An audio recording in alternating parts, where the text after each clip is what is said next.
American యొక్క navy ఒక missile fire చేసింది. US military aircraft Oman దగ్గర దీన్ని స్ట్రైక్ చేసింది. దీని ఇంజన్ ఇంకా దీని స్టీరింగ్ సెక్షన్స్ అంటే దీన్ని మలపకుండా ముంగటికి తీసుకోపోకుండా అండ్ ముంగటికి జరగకుండా దీని ఇంజన్ ఏరియాని స్టీరింగ్ సెక్షన్స్ని టార్గెట్ చేసిండ్రు. అందులో 24 మంది ఇండియన్ క్రూ పనిచేస్తున్నారు. వాళ్ళందరినీ కంప్లీట్గా రెస్క్యూ చేసింది ఒమన్ రక్షక బలగాలు. భారతదేశపు షిప్ అగర్ జెండా ఎగురుతున్నప్పుడు అమెరికావుడు కొట్టిండు అని అంటే ఆబ్వియస్గా మనల్ని గెలుక్కున్నట్టే. పాకిస్తాన్ ఆక్యుపైడ్ కాశ్మీర్లో పాకిస్తాన్లో అన్రెస్ట్ జరుగుతుంది. సడన్గా June 8th నాడు దాడి జరుగుతుంది. యుఎస్ స్ట్రైక్ చేస్తుంది. సో భారత్ ఏం అడుగులేస్తుంది?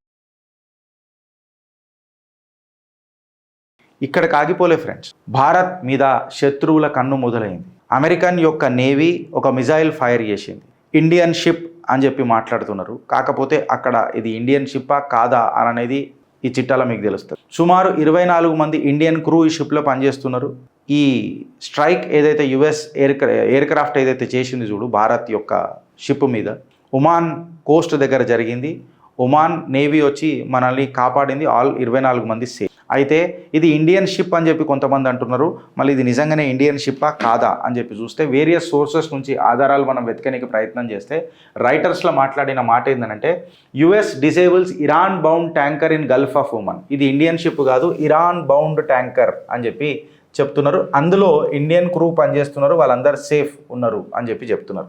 టైమ్స్ ఆఫ్ ఇండియాలో ఏమని చెప్పారంటే US war planes strikes disables oil tanker near Oman అని చెప్పి చెప్తున్నారు. యుఎస్ వార్ ప్లేన్స్ ఒక ఆయిల్ ట్యాంకర్ని ఒమన్లా స్ట్రైక్ చేసినాయి అని చెప్పి చెప్తున్నారు. టైమ్స్ ఆఫ్ ఇండియాలో వచ్చిన కథనం ప్రకారము sanctioned vessel hit by US strike 24 Indian crew members evacuated అని చెప్పి చెప్తున్నారు. ఎక్కడ కూడా ఇండియన్ షిప్ అని చెప్పి చెప్పలే. బట్ కొన్ని దాంట్లలో సోషల్ మీడియాలో ఇండియన్ షిప్ అని వచ్చింది. సో దీని మీద మీరు విజువల్ చూస్తానంటే కూడా నా దగ్గర ఉన్నది. నేను సౌండ్ తీసేసిన కొంచెం అది ఉంది. ఈ స్ట్రైక్ చూస్తున్నారు మీరు ఇదంతా. సో ఇది కంప్లీట్గా ఒక స్ట్రైక్ కొట్టిరు. అసలు ఏం జరిగింది అని అంటే ఆయిల్ ట్యాంకర్ MT మెరివెక్స్ అనుకుంటా. ఎస్, ఆయిల్ ట్యాంకర్ పేరు MT మెరివెక్స్. US military aircraft Oman దగ్గర దీన్ని స్ట్రైక్ చేసింది. ఎందుకు టార్గెట్ చేసింది అని అంటే యుఎస్ ఏం చెప్తుంది అని అంటే ఇది ఎక్కడైతే సీజ్ చేయబడ్డ ఆర్ బ్లాకేడ్ చేయబడ్డ ఇరానియన్ పోర్ట్ దగ్గర ఇది మోహరిస్తున్నట్టు తెలిసింది, పోతున్నట్టు తెలిసింది. మేము ఆల్రెడీ చెప్పినాము ఇక్కడ పోవద్దని, బ్లాక్ చేసినాము, అయినా ఇప్పుడు పోతున్నాడు, అందుకే మేము స్ట్రైక్ చేసినాము అని చెప్పి చెప్తాం. అయితే హిట్ ఎక్కడ చేసిండ్రు అని చెప్పి చెప్తే యుఎస్ ఎయిర్ క్రాఫ్ట్ వచ్చేసి దీని ఇంజన్ ఇంకా దీని స్టీరింగ్ సెక్షన్స్ అంటే దీన్ని మలపకుండా ముంగటికి తీసుకోపోకుండా అండ్ ముంగటికి జరగకుండా దీని ఇంజన్ ఏరియాని స్టీరింగ్ సెక్షన్స్ని టార్గెట్ చేసిండ్రు అని చెప్పి చెప్తున్నారు. ఎందుకు? ఇది ఆడనే మూవ్ చేయాలి, ఆగిపోవాలని. అయితే ఈ మిజైల్ అనేది గట్టిగా స్ట్రక్ అయింది. షిప్ సింక్ అయ్యే ఛాన్సెస్ కూడా ఉన్నాయని చెప్పి చెప్తున్నారు. అందులో 24 మంది ఇండియన్ క్రూ పనిచేస్తున్నారు, ఇండియన్ సేలర్స్ పనిచేస్తున్నారు. క్యాజువాలిటీస్ ఏమన్నా అయినాయా, ఎవరికైనా ఇబ్బంది అయిందనంటే ఎవరికి కాలే. వాళ్ళందరినీ కంప్లీట్గా రెస్క్యూ చేసింది ఒమన్ రక్షక బలగాలు. ఒమన్ అథారిటీస్ కంప్లీట్గా ఈ రెస్క్యూ ఆపరేషన్స్ చేసినాయి. వాళ్ళని మసీరా ఐలాండ్ అని ఒమన్లు ఉన్నదంట, వాళ్ళందరిని అక్కడికి షిఫ్ట్ చేసిరట. వీళ్ళందరినీ మళ్ళీ భారత్కి కూడా షిఫ్ట్ చేసే ఛాన్స్ ఉందట, మేబీ ఇవాళ రేపట్ల. ఇంపార్టెంట్ ఏందని అంటే ఇవాళ అర్థం చేసుకోవాల్సింది స్ట్రైట్ ఆఫ్ హోర్మూజ్ అనేది, గల్ఫ్ ఆఫ్ ఒమన్ అనేది ఈ ongoing Iran related maritime క్రైసిస్లల్లో ఎంత సెన్సిటివ్ ఉన్నాయో ఒకసారి మీరు అర్థం చేసుకోండి. మెయిన్ క్వశ్చన్ ఏముంటుంది అని అంటే గిరీష్ ఈ షిప్ని ఎందుకు టార్గెట్ చేసింది యుఎస్? ఎస్, మీ డౌట్ కరెక్ట్. అయితే ఈ షిప్ పైన ఉన్నది ఏందని అంటే భారత ఫ్లాగ్ కాదు. మళ్ళీ ఇది భారత షిప్పా కాదా అని అనేది ఒక పెద్ద క్వశ్చన్ వస్తుంది. కాబట్టి భారతదేశపు షిప్ అగర్ జెండా ఎగురుతున్నప్పుడు అమెరికావుడు కొట్టిండు అని అంటే ఆబ్వియస్గా మనల్ని గెలుక్కున్నట్టే. అయితే ఈ షిప్ మీద పలావ్ ఫ్లాగ్డ్ ఆయిల్ ట్యాంకర్ అని చెప్పి చెప్తున్నారు. అయితే పలావ్ ఫ్లాగ్డ్ ఆయిల్ ట్యాంకర్ అనంత మాత్రాన అది భారతదేశానిది కాదు, పలావ్ దేశంది అని చెప్పి మనం అనుకోవడం కూడా తప్పు అవుతుంది. ఎందుకు అని అంటే పలావ్ ఫ్లాగ్డ్ ఆయిల్ ట్యాంకర్ అని చెప్పి మాట్లాడితే షిప్ని పలావులా ఆ దేశంలో రిజిస్ట్రేషన్ చేసి ఉంటారు. అంటే లీగలీ పలావ్ నేషనల్ ఫ్లాగ్ అనేది దాని మీద ఎగరేస్తుంటారు, ఎందుకంటే రిజిస్ట్రేషన్ అక్కడైంది కాబట్టి. సపోజ్ ఇండియన్ రిజిస్టర్డ్ షిప్ అయితేనేమో ఇండియన్ ఫ్లాగ్ ఎగురుతుంటుంది, పనామా రిజిస్టర్డ్ షిప్ అయితేనేమో పనామా ఫ్లాగ్ ఎగురుతుంటుంది.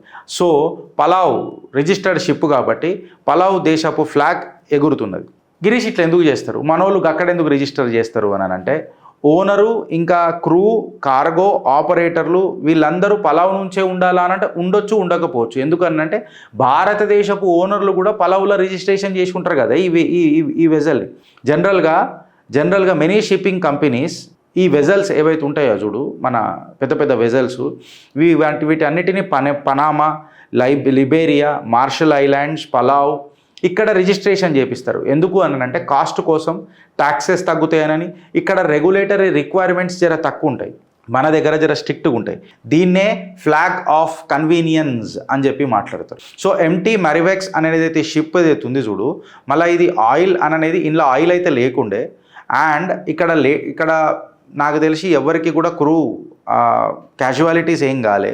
వీడు ఇరాన్, అమెరికా వాడు ఏదైతే బ్లాకేడ్ అని చెప్పిండో ఆ ఏరియాలకు ఎంటర్ అవుతుండు కాబట్టి కొట్టిండ్రు అని చెప్పి చెప్తున్నారు. ఒమాన్ వచ్చి ఏమంటారు రెస్క్యూ చేసింది అని అన్నది వార్తలు కూడా వస్తుంది. డాట్స్ కనెక్ట్ చేసుకుంటారండి ఫ్రెండ్, డాట్స్ కనెక్ట్ చేసుకుంటారంటే ఏందనంటే, ఫస్ట్ జోజిలా టనల్ భారతావనికి దేశ ప్రధాని అంకితం చేయబోతున్నాడు త్వరలో.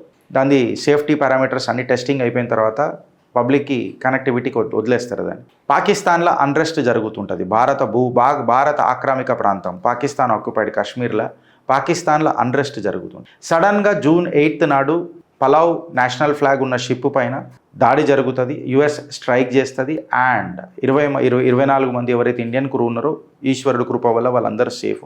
చైనా కూడా మన భారత్, రష్యా, చైనా ఏదైతే రిలేషన్స్ ఉన్నాయి చూడు, దాన్ని గట్టిగా చేద్దాం అని చెప్పి చర్చ నీ అంశాలు ముంగడికి తీసుకొని వస్తారు. బట్ అన్నిటికంటే చాలా ఇంపార్టెంట్ ఏంది అని అంటే, భారత్ షిప్ మీద అటాక్ జరుగుడా, మళ్ళీ ఇది నిజంగానే భారత్ షిప్. పాకిస్తాన్ ఆక్యుపైడ్ కాశ్మీర్ దగ్గర పెద్దగా పంచాయతీ నడుస్తుంది. సో భారత్ ఏం అడుగులేస్తుంది?